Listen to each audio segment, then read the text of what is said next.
Gladys, may abiso na ba kung hanggang kailan mararanasan ng volcanic haze dyan sa Cebu?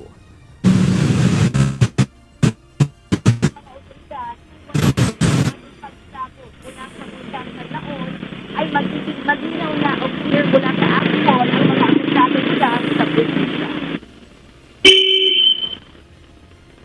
Imanong sa ilang lugar sa probinsya ng Cebu ang probinsya ng asphalt mula sa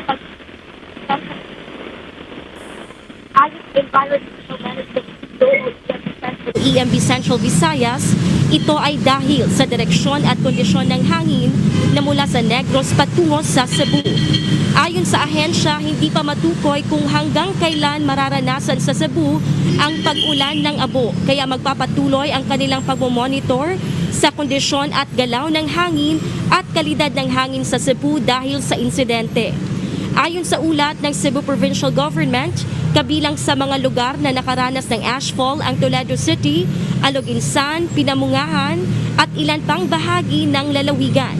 Dahil dito, nagsuspende ng klase ang ilang lokal na pamahalaan bilang pag-iingat sa kalusugan ng mga estudyante at upang maiwasan ang paglanghap ng volcanic ash. Kabilang sa mga nagpatupad ng class suspension ang Toledo City, Talisay City, Cebu City, Mandawi City at Lapu-Lapu City. Paalala naman sa publiko na magsuot ng face mask at manatili sa loob ng bahay hanggat maaari.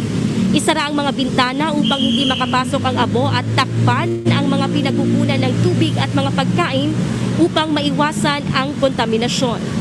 Samantala, nakataas na sa heightened alert ang district at provincial hospitals sa Cebu bilang paghahanda sakaling magkaroon ng anumang health o emergency concerns. Monica, bukod dito ay nagpadala na ng assessment teams ang probinsya at namahagi na rin ang mga face mask sa higit na mga apektadong LGUs. Yan muna ang ating update mula rito sa Cebu. Balik sa iyo dyan, Monica. Maraming salamat, Gladys Suarez.